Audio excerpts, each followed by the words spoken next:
और अब इस वक्त की बड़ी खबर का रुख करेंगे। ईरान और इजरायल की जंग के बीच में बहुत बड़ी हलचल की जानकारी मिल रही है। अमेरिका के मिसौरी स्थित व्हाइटमैन वायुसेना अड्डे से 6B-2 स्टेल्थ बम वर्षक विमान गुआम स्थित अमेरिकी वायुसेना अड्डे की ओर रवाना हो गए हैं और एक B-2 stealth fighter jet 15 ton के दो बंकर बस्टर बम लेकर जा सकता है। ये बंकर बम केवल अमेरिका के पास हैं। आपको ये बता दें कि गुआम एक अमेरिकी क्षेत्र पश्चिमी प्रशांत महासागर में स्थित है और अमेरिका के लिए एक ये बहुत महत्वपूर्ण रणनीतिक स्थान है। यहां पर ही भेजा गया राष्ट्रीय सुरक्षा टीम से ये भेजे गए और इजरायल ईरान युद्ध के बीच में बहुत बड़ी हलचल की जानकारी मिल रही है। तो डोनाल्ड ट्रंप 2 हफ्तों के समय की बात कर चुके हैं, लेकिन ये American B-2 stealth bombers Guam जा रहे हैं और अब क्या बड़ी अनाउंसमेंट होगी अमेरिका की तरफ से? क्या अमेरिका ईरान पर कुछ एक्शन लेने वाला है? ये देखने वाली बात है, क्योंकि मिडिल ईस्ट में तनाव के बीच में ये बहुत बड़ी हलचल है। क्योंकि US B-2 स्टील्थ बॉम्बर ये बताया जाता है कि GBU-57 बॉम्ब्स ये केपेबल है उसको ले जाने में। प्रणय उपाध्याय हमारे संवाददाता इस खबर पर ज्यादा जानकारी के साथ जुड़े हैं। प्रणय,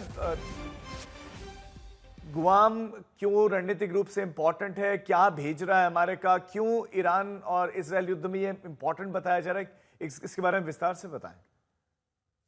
देखिए राजीव, अभी ये जो एयरक्राफ्ट्स हैं, ये जो B-2 स्टेल्थ बॉम्बर हैं, स्पिरिट बॉम्बर जिन्हें कहा जाता है, ये गुआम जा रहे हैं या कहीं और जा रहे हैं, या गुआम से इन्हें कहीं और भेजा जाएगा, ये अभी स्पष्ट नहीं है।